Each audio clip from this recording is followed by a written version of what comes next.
Good morning. Welcome to episode 9. Can you believe it? We're in the last of the single digits of the Coffee and Crochet with Karen podcast.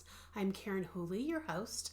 And if you haven't already, I just want to remind everybody, make sure you subscribe to this podcast. Make sure you hit the thumbs up button. And as always, if you have any comments, please leave them in the comment section underneath this video.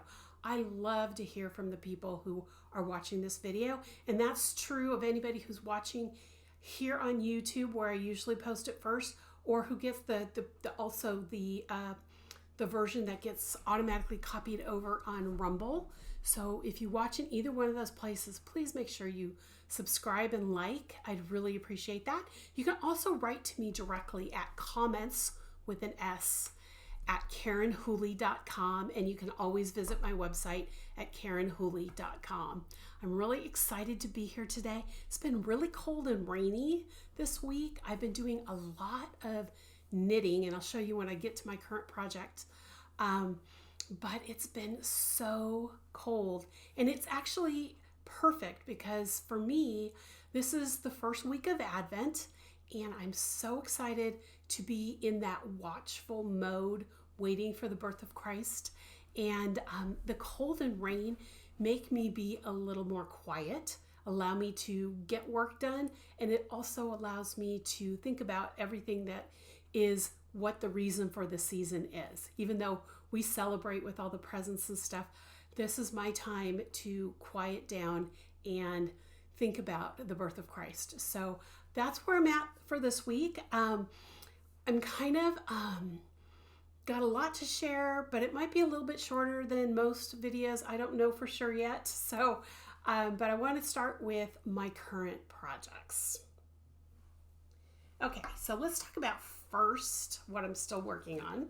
And I'm really excited to show this to you because I'm just about done. Well, I am done with the body. I just want to make sure I'm going to show you the right side of this. This is my grandson's sweater. I've got the body done. I was hoping to have one of the sleeves done, but the body took a little longer than I was expecting. This detail work, took a lot of mental thing. Even though I was doing it as watching TV, it took some mental stuff to think about, making sure that the stitches fell right. And sometimes I'd be watching this show and then I would look down and I'm going, okay, I forgot to switch to purls or whatever. So, and then when I got to the bottom and did the ribbing, I didn't realize this pattern uses a bind off that I've never done before. It's called the Italian bind off, and it's actually sewn.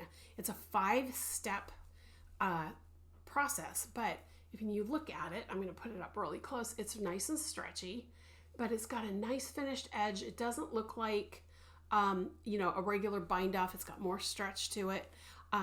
It was really fun. It just was very time consuming. I think it took me an hour and a half, 2 hours to bind off that bottom. Actually, 2+ hours, I guess. I had to think about it because I did it yesterday while I was listening to some talk show radio that I listened to. So, actually this turned out really, really good.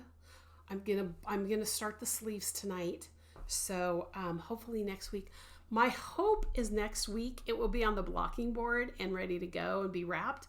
So if I'm showing it to you next week, either it's finished blocking and it's ready to be wrapped, or it's not done yet. And I'm really hoping to get both sleeves done and the neckline finishing done this week. So tonight the sleeves are going to go on. So that is what I am working on. But I do have a couple things I want to show you. I promised that I would show my son's scarf when it was done and blocked. This is the scarf. It's about 8 inches wide, 8 to 9 inches wide, and is 56 inches long. And it's using the Mode Knit. I'm going to try to center this if I can, this direction. There we go. It's using the Mode Knit Stars Hollow set with the Montana Crochet gray pewter, I think is what it's called. This is I'm going to show you the label. This is from the Mode Knit label. This is the colors that are there. It started with Rory and ended with the Dragonfly in. So this what color here is Rory, and then on the end, this is the Dragonfly in. It's really cute. I also fit, this is blocked and ready to go, be wrapped. And this is also my son-in-law's hat has been blocked. And I don't know if you saw it on the scarf. And just as a thought, I got rid of my keyboard here. So hopefully I'll be able to just keep going with the video and not have two pieces. But anyway, here is these little tags. I'm going to show you those later, but I've got these little tags on the gifts. I bought them purposely for Christmas this year. So I'm really excited about those. So those are my current projects. I will be picking up my sweater as soon as the crocheted sweater that was done in Forbidden Fibers yarn. That one will be picked up again when I am done with my daughter's scarf, which I'm hoping to wind the yarn this week and get started on this coming weekend so that it's ready to go under the tree. And hopefully I'll show you what's been done on it so far next week. But that's where I am with projects. I have a couple of projects that I'm going to be working on as of the first of the year, and there's several that I can't talk about. So I'm going to be trying to keep something on my hook that I can share. That there's going to be several that I'm under contract with that I can't share, and they all have to be done by April. So we'll see how that goes. Anyway, that's it for my current projects. I'm going to go ahead and talk about what's new in the shop. Okay, first thing I want to mention is today, December 6th at 4 p.m. Pacific time, I am taking down the registration for my class, Colorwork Made Easy. That class is being offered this coming Friday, December 8th at 9 a.m. Pacific, 12 noon Eastern. It's a 3-hour class. And I'm going to put a picture here of, just a sample of what I'm talking about when I say color work. But I want to let everybody know this is your last chance to register for this class. And I really hope that many of you will join me. There's still about 8 spots left. I limit the class to 15. And there are 7 already in the class. So if you're kind of on the fence, this is your last call. So make sure you register if you're interested in taking it on Friday. Other than that, the other classes in January, February, March of 2024 are still up. January's class, I only have one class in January because I'm trying to get a slower start to the year because I have so much going on. It's going to be on the 19th of January, which is also a Friday. It's Tunisian Basics. And I want to let everybody know that if you go over there now and register through the end of December, so at the end of the day, December 31st, there is a coupon code that you can get for $50 off that class. That's kind of my little Christmas treat to everybody. So if you're interested in taking that class at 50% off, again, it's January 19th at 9 a.m. Pacific, 12 Eastern. It's a 3-hour class. You're going to learn 6 basic Tunisian stitches and get the rhythm of how to do the stitches. So that coupon is there, so make sure you check it out. And where it'll be in the bottom left-hand corner. It will have either a slide out. It depends on how your settings are in your browser. It'll either have a slide out little thing that you fill out and it'll give you a coupon, or it will have a little triangle at the bottom that's red that'll say get 50% off, not 50%, $50 off. And you can click on that and that'll bring the form up for you. So you have to fill out the form in order to get the coupon, but and that will subscribe you to my newsletter just so that I am completely transparent on that. But you'll get the $50 off that class if you're interested in doing that. So check that out. And then I'm sure you guys are noticing I am wearing this is actually a shawl. This is going to be in the shop on Tuesday next week, the 12th. The 12th, yes, so the 12th. I had to look at my calendar. This is called Vintage Christmas. I'm really excited that this is finally released.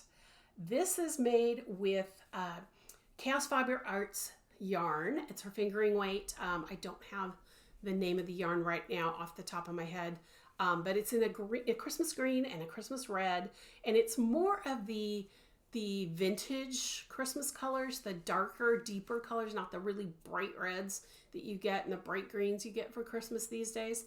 And then I used a mini skein of also from Chaos Fiber Arts that has, it gives you kind of a gold, as close to gold as I could get, little surface crochet treatment to it to divide it.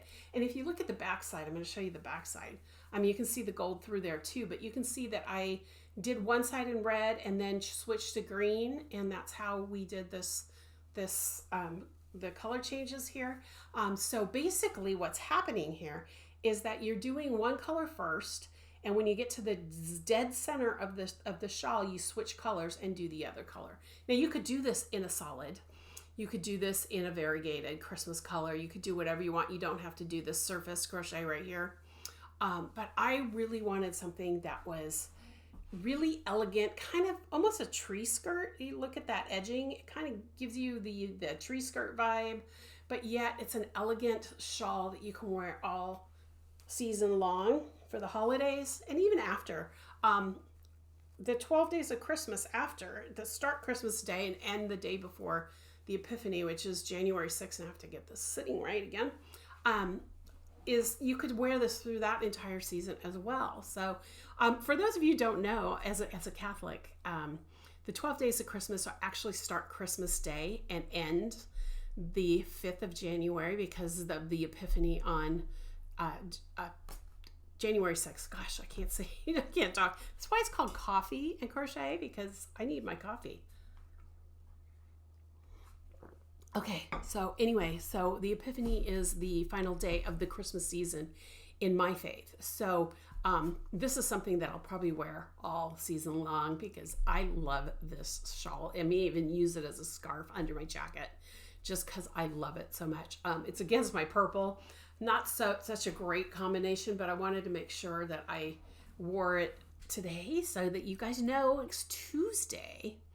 This will be live in my shop. So if you're subscribed to my newsletter, you'll get notification when it goes live. You'll have a 35% off coupon. So make sure you check that out. The 35% off will be good only on this pattern. If you are on social media, make sure you subscribe to my newsletter because social media often gets a discount, but it is not the 35%. It's usually around 10. So if you want the 35%, make sure you subscribe to my newsletter. It's good for 1 week only. And again, it's coming next week. And we'll probably talk more about it next time, but I wanted to make sure you guys saw it. Okay, so that's all that's new in the shop. And it's actually, most of it's not new except for this shawl, but this shawl's not released yet. But make sure you check out the classes as well. What's new in the studio? Okay, so what's new in the studio? I talked about these tags that I put on my son-in-law's and my son's scarf and hat. And I got these on Etsy. I'll put the link below to the seller on Etsy. But these are little faux leather tags that say made with love on one side, and on the other side they have a little yarn heart that I'm putting on all the Christmas gifts this year. They also came with these little screw, I don't know what they call them, but they're like little shanks that you put on so that when you fold it and then you put it on, they screw in and they hold the piece in place. And I've got it inside out when I'm showing you. There we go. So if you look at my son-in-law's hat, here we go. So you can see one side of the shank has a Phillips head on it, and then the other side is flat. And I put it on purpose the way I did because when I fold up the hat, I wanted the flat end without the Phillips showing. And I didn't realize when I ordered these, they were going to be upside down on his hat, but that's okay. I know he doesn't care, but he'll probably actually take it off. And they are removable, they are washable, but I really loved this dyer. And I believe I can't remember, it's 10 or 12 for $16 shipped. And you can choose the font that you use for the Made with Love, and you can also change what it says there. I wanted to keep the Made with Love because I want, you know, my family knows that everything I make, and I don't know if this is true for you, but I really, whenever I'm making something for someone that's personal, like a hat or scarf, and I know the person, it's going to be a gift. The whole time I'm working on it, I am thinking about them. If they're going through something, I'm praying for them. If it's a new baby, I'm praying that you know, everything goes well. So those are all things that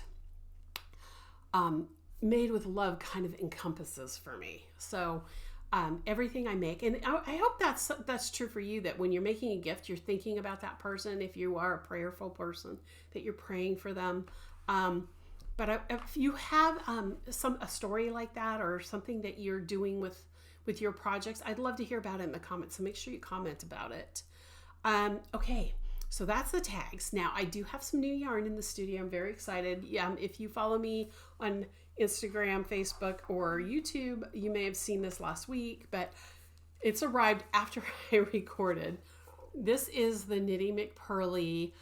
It's her Athens alpaca 20 grand minis. These are DK weight, I believe. Doesn't say here, but it's her gingerbread candy Christmas set 2023. There's 6 skeins, mini skeins in here. They're 20 grams each, 100% baby alpaca, 20 grams each, 59 yards, 53 meters in each skein. So look at these colors. There's 5 of them there, or 6 of them there. I'm really excited to work on these. They are going to be, I already know what I'm going to make with these. It probably won't get started till mid next year, but I know exactly what's going to happen with these. And look, it came with a little gingerbread stitch marker. And I left the stitch marker there on purpose so that I could show you guys. It'll be coming off after I record to use through the season. But I love it. It's I don't know if this is polymer clay or what it's made out of, but he's so cute. So last time I looked, which was last week, at the end of last week, she still had at least one in the shop. I don't know if she still has them, but if you haven't have tried her yarn, this is the first time I'm trying Knitty McPurly yarn, and I'm really excited. It's gorgeous. It's soft. I cannot wait to crochet with this. So check it out. And that's new in the studio. And then I have a couple of other things to show you. Twice Sheared Sheep is a company I absolutely love. I've shown you in the past. I've shown you the sock rulers they have. I've shown you stitch markers and things like that. And I ordered some stuff because in working with my grandson's sweater, I realized I needed some things that I don't have that.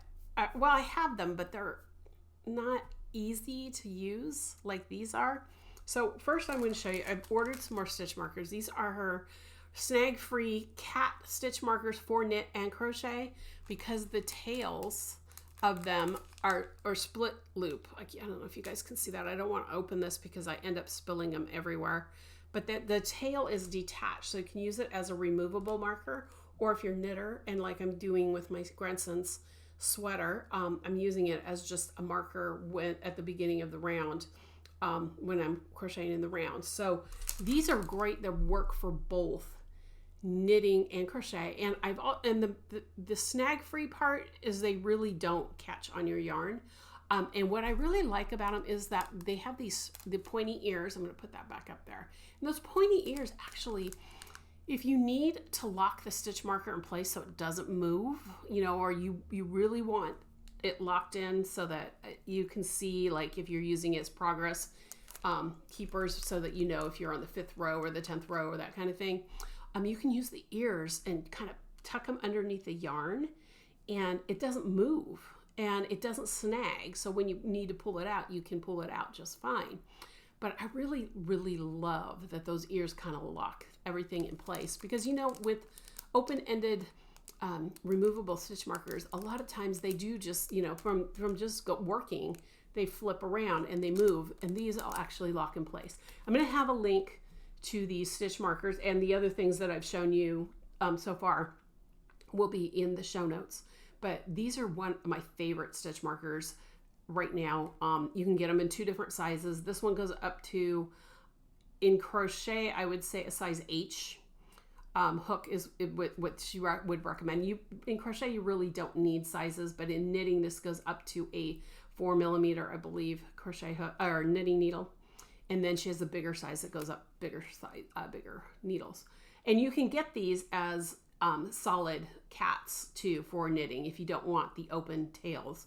But I really love these, and I had to buy another set because I use them so much and I keep losing them, and I know they're under my couch, but I want to make sure I still have enough. So I believe it comes with a set of 10. Let me just count these. 2, 4, 6, 8. Yeah, 10. So I now have 20 of these, and so I can use them for multiple projects. Okay. So this is the piece that I bought because I needed something new, something different. These are twice-shirred sheep knit extension cords. Now, what that means, and you can use these in crochet too, I believe, but in knitting, I'm going to show you. I'm not going to pull them all the way out, but these are, well, actually I'll pull out the small one since it's right there on top. Here we go. These are extension cords that you can, whenever you have to put stitches on waste yarn, that's what these are for. Now this is really long, so maybe I should not have undone this, but anyway. So they come in 3 different sizes. This is obviously what I would use for fingering weight, but you can put this on the tip of your needle and you can pull through using your needle through the stitches that you need to put on what we call waste yarn. And what I like about this, using these rather than yarn, is that they're silicone, so they kind of hold their shape, where yarn is smushy, and sometimes if the way you put the stitches on your waste yarn, sometimes they tighten up. This will give you a little extra space there, so when you put them back on your needles, you can use them. I will also be using these in crochet. Now, I know that sounds really crazy, but I do like to use what they call lifelines in crochet. Even though I'm not losing stitches, I put them in places where I need to know that this is the row where, how do I explain this? So like if I'm sewing seams on a glove, let's say I do a fingerless mitt flat and I'm sewing a seam, and I know that this is row 30 is where you need to stop to put your thumb hole in. I'd put something like this in there so that when I am folding the piece in half and seaming, I have a spot that I can look at, and that's what I will use these for in crochet as well. So, and anything else that I need to know, this is exactly the row. And you know how it drives me crazy when I have to count and count and count and count, and then I sew something together and it's still in the wrong spot, even though I put stitch markers there or whatever. These will allow me to do better seaming, and so I'm really excited about these. So again, the link to these will be in the show notes. And the last thing, and I know this is a crochet podcast, but as a knitter, I am always looking for ways to count rows. And I have a row counter on my cell phone, but your battery runs out sometimes, things like that. And I've been wanting to try these. And Twice Sheared Sheep has these snag-free row counters. They're made out of the same stuff that those stitch markers are made with. It's got a little cat. You can tell I love cats. It kind of reminds me of my kitties. But and then here you can see there is like a little, I don't know if I can, there it is. There's like a little stitch marker through one of the loops. Okay, so the way this works, this is a circle. And so when you're knitting, you could have, every time you hit a new row, you would, when you hit the counter, you would put the next loop on. So if you're in 1, you'd come out of this loop and go to 2. And then when you finish row 2, you'd put your loop here for 3. And then this little stitch counter thing, or this little stitch marker type thing, allows you to keep your 10s going. So for example, if you have 100, or you have, let's say you have 35 rows. When you've done 10, you'd put the stitch marker through the number 1. And then when you get to 20, you'd put it with the number 2. And then when you get to 30, you put number 3. And these little stitch markers are so tight that they won't slip out as you're working. So I'm really excited to try this. I probably won't try it with James' sweater because I've kind of got my rhythm down for that. But my next knitting project, I'm going to be doing another sweater for myself, and there's a lot of row counting in it, and I want to use something like this to see. I'm going to use my digital one too along with it, because a lot of times you know, you want to double check yourself, and I'm anal that way. I'll be honest with you. I double check, triple check, quadruple check. I'll even count my stitches in between different things to make sure I've got the right number of stitches. But I'm going to try this out to see how it goes. So I will also put a link to this as well. And just so you guys know, I am an affiliate for Twice Shared Sheep. So all those links will be affiliate links. And if you are so inclined to buy any of these products using my link or anything else, if you click on any one of those links and you purchase anything else, I get a little bit of a kickback for that, for recommending them. And I just want to let you guys know, it doesn't change your price. It just gives me a little extra to keep my business running. So if you're interested in any of those, I'm an affiliate, so I'd really appreciate it if you would use my links to purchase those. And that is it for what's new in the studio. Hopefully next week I'll have some different projects to show you. Let's go to our next thing, which is the topic of the week. Okay, so this week's topic, we are actually still working on, or talking about, I should say, not really working, we're still talking about different ways of adding new yarns, changing colors, that kind of thing. And today I promised you a video on the Russian join. Now, the Russian join is something that I use kind of interchangeably with the magic knot, which we talked about last week.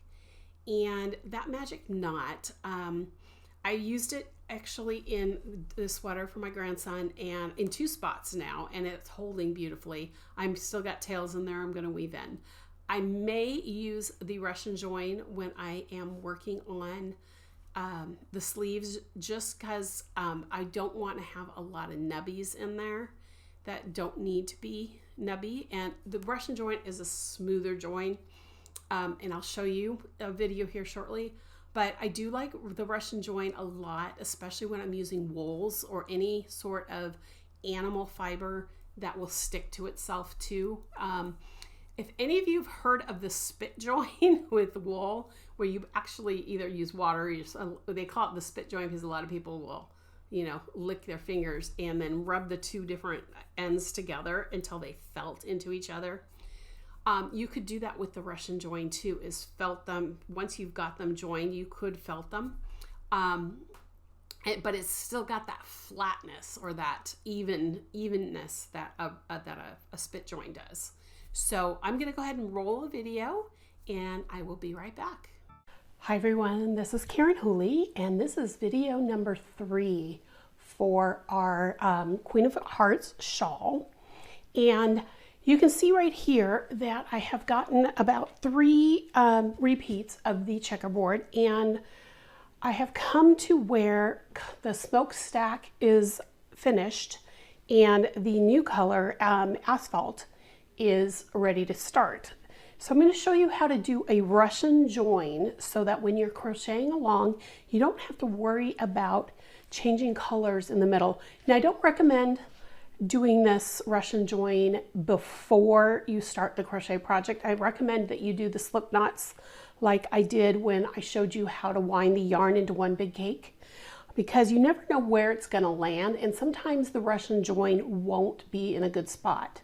So in this case, we're in the middle of a row here. I've got one more side of, or one more side of the shawl or section of the shawl to complete before I get to the end of the row. So a Russian join right here is actually going to be a good thing. So what I'm going to do, first of all, is I'm going to take out these loops here so that the yarns are separated now. And I'm going to move the shawl and the out of the way so you guys can see what I'm doing here, but I am going to put the hook back in so I don't lose that loop. Okay, so now I have 2 strands separate yarn, and the way to do a Russian join is you put one of, it doesn't matter which side you do first, but I'm going to do the asphalt first because it's right here and there's a knot right there, so I need to cut that off. Let me grab that. I forgot I had left the little knots on these. Okay, so what you do is you thread the needle and make sure you have a little bit of a tail, but not too long of a tail. And once the needle is threaded, you take the needle, and you'll notice here I have a little bit of a tail, but not too much. And you will take the needle and you will split the fibers. I don't know if you can see that. I'm splitting the fibers and I'm kind of wrapping it around the needle. So I went in and then I kind of wrapped it from back to front and did it again here. So I do it about 3 times. And then what I do is I pull the tail through what I just did, but I try not, see how there's a loop right here? I try not to let that loop tighten up too much. So I pull the tail through, and sometimes it takes a little work. I'm gonna bring it down here so I can see what I'm doing. There we go. So there's the tail. So what's happened now, I'm gonna take the needle out. There's the strand is worked through itself, but you've got a loop here. So now what you do, I'm gonna put that loop down, then take the other end. And again, it doesn't matter which side you start with. Leave a tail, but before you wind it into itself, you're gonna put the needle through that loop. Now, because I'm close to my fabric, I'm gonna have to bring it a little closer. We pull it through so that the tail comes all the way through, and you'll see that we're attached here. Now what you're going to do is the same thing I did before, is take the needle and split the yarn to, I'm going to do it 3 times. And this time, if it tightens up too much, that's okay, because they're now locked together. I don't know if you guys can see that there, but you can see where the 2 yarns are locked inside of each other in loops. Okay, so I pulled the tail through. Now there's the 2 loops. Here's the smokestack and here's the asphalt. You can see those. Then what you do is you take the 2 tails and you pull them tight. And this smokestack didn't want to pull tight, so I'm going to pull that tighter. It could be because it's close to the fabric.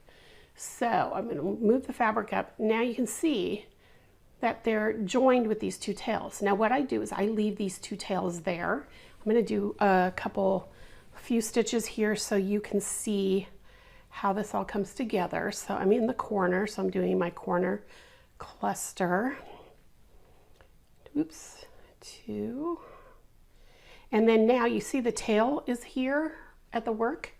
What I do is I make sure that tail stays to the back of the work. And then I just do the Russian join, or I just do the stitch, including that extra thick fabric of the Russian join. I can't say that word today, guys. So you see there that the Russian join, I'm starting with the new yarn. I make sure both tails are at the back of the work. So here's the first tail, here's the second tail, so they're both right here. So you see both tails are right here. And then I finish that stitch, and then I just continue crocheting as I go along. Now I'm going to do one more cluster here, and then we're going to talk about those tails.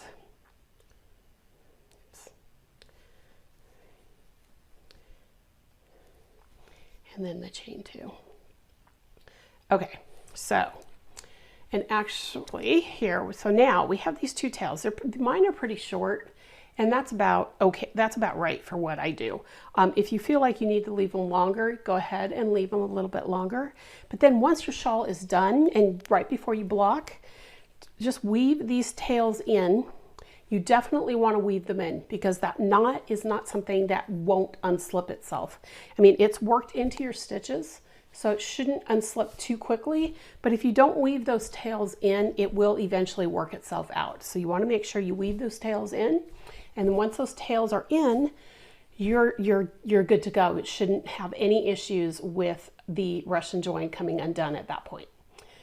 Okay, I hope you enjoyed that video. if you have any questions on the Russian join, again, leave them in the comments.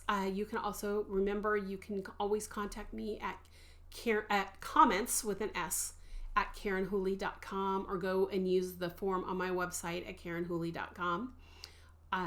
But if you've want to leave something here in the notes below, in the comments below, I'd really love to hear if you've used this before, what you like about it, what you don't like about it. One of the things with this join also I'm going to mention is that I still weave in those ends. That's just me. That's just me being extra careful that it doesn't come out, especially if I'm using something with a silk in it or bamboo in it, where I don't trust the join enough. You know, where I mentioned before I rolled the video that you could either do the spit join with it, where you could felt it together so that it holds. You can do that. But if you don't want to do that, weave in your ends. I weave in my ends, just because that's just me. I have to have double and triple check. I really don't want to have, especially when I'm doing a garment, I don't want to have holes. So, and it is something you can use in both knit and crochet. I use it a ton in crochet. Again, I'm going to mention Smutzerella Yarns. I mentioned her 2 weeks ago. I have her link in the video from 2 weeks ago. It's episode 7. Her yarns are perfect for Russian join. The yarn that I used in this video was actually for a second Queen of Hearts shawl. The original was done in the Smutzerella yarns. The second one was done in a hand dyer's, or she's a hand dyer now, but she was using Mad Tosh yarn for kits, and she wanted me to do a kit for her. And I used her yarns, and so the colors don't change as wonderfully, but it made a great video on how to do the Russian join. So that was Mad Tosh yarn, just so that you guys know. And again, if you have any questions about the topic, let me know. Otherwise, let's move on to comments. Okay, so I'm going to read the comments. I pulled them up here on my screen. So I'm going to read the comments that we got last week on the podcast, episode 8. And the first one is from Brat's Mom 6749. And she replied, "Hi Linda, just in case you're watching." She says, "I have the Hooktionary great book." And she's just responding to the fact that I showed you guys a new book I have in the studio that I'm really excited about, called The Hooktionary. So if you haven't watched last week's video, make sure you do to find out more about that book. But she has it, and she says it's a great book too. So you've heard it from me, but you're also hearing it from each other. Then I have another one from, I'm not going to try to pronounce this. It's DIESDAS 8039. And she says, "Greetings from Germany." So I have a German watcher. Welcome. Welcome so much. And then she also said that there is a German version of the Hooktionary, but the title here is 150 Colorful Patterns. "I ordered the book now because of your video. The crochet world is small." Oh, that's so good. I'm so glad that I could inspire you to purchase a book. I really like it. I'm hoping to do more with it.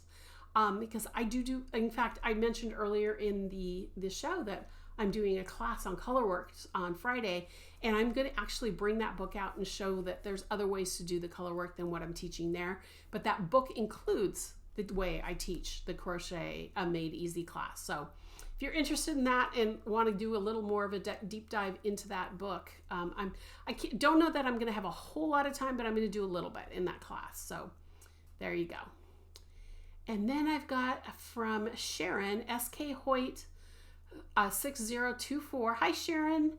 She says, "I use magic loop," and I think she meant magic knot, "in Afghans when I need to add yarn in the same color I've been using. Usually there's enough texture and it's easy to hide.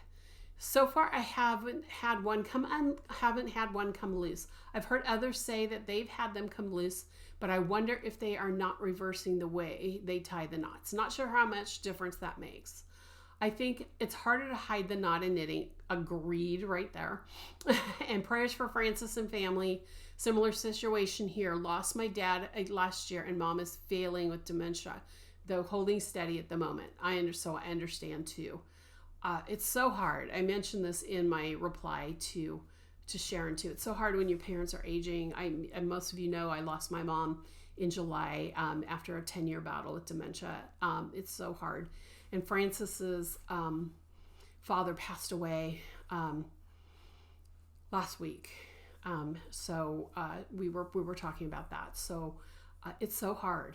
And just to answer her question about the magic knots, I mentioned last week that I make sure that I tie the knots in opposite directions, and I haven't had one come out yet. I mean, they have come out when I've tied them both the same way. I don't know if that's a factor, but I think so, at least for the way I tie. So, and then also real slick yarns will cause those knots to come out. So if there's a lot of silk, like it's more than 50% silk, I would say I wouldn't use magic knot. I might use the Russian join rather than the magic knot. But I also mentioned that it could be an issue, the stickiness of the yarn. So wools tend to be more sticky. Remember I talked about spit splicing or spit joining. You could even do that with a magic knot as well. I didn't even think about that till just right now. So there's something there that we could talk about too. Let's see. Okay, so Frances did reply, and she said, let me pull her up here. Okay, Frances F527, she says, thank you so much for your prayers. We had Dad's Requiem Mass yesterday. Back to normal life now. Now, she wrote that about 5 days ago, so that is where, she had the Mass, 6 days ago, I guess. And then she said, I made my 8 months today grandson a wallaby jersey for Christmas. Now remember, she's in New Zealand, so the Australians and the New Zealanders call sweaters jerseys. I love the construction of the little jersey you're knitting. I've done that construction on a top for me. Quite an interesting concept. And now confession time. I've ordered Coctionary for me for Christmas. Santa is so clever to know what I want. That's so cool. I'm so glad I sold 2 books because I showed it.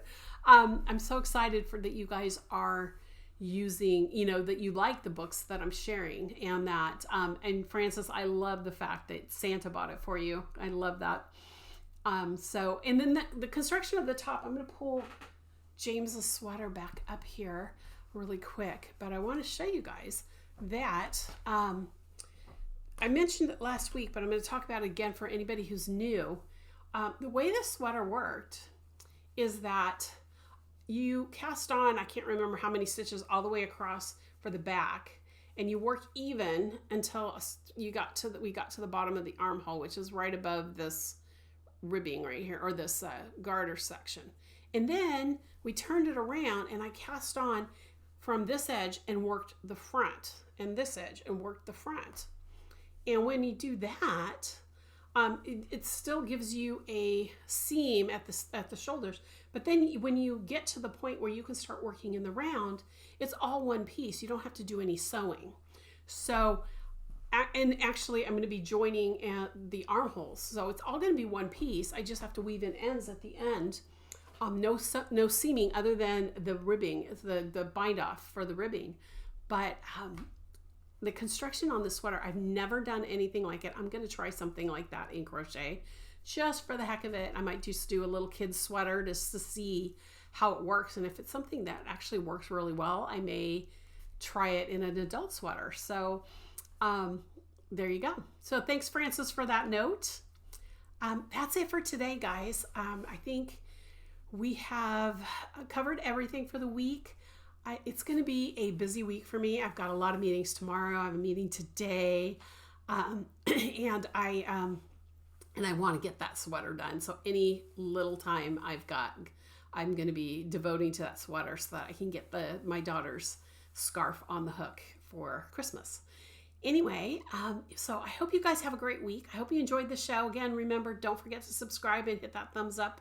Leave me comments. And one thing I didn't stress last week, but if you have something you want to share about your crochet life, that you wouldn't mind having me read on the podcast. I'd love to have that.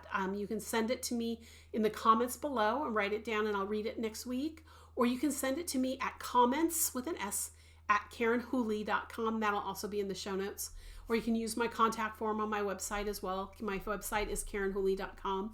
But I really would love to hear about your journey in crochet, not just my journey in crochet. So tell me what you're working on. Tell me what you've done in the past. Maybe tell me about a Christmas crochet that might have a funny story, a good story, a well-received project, something like that. So I hope you guys have a great week.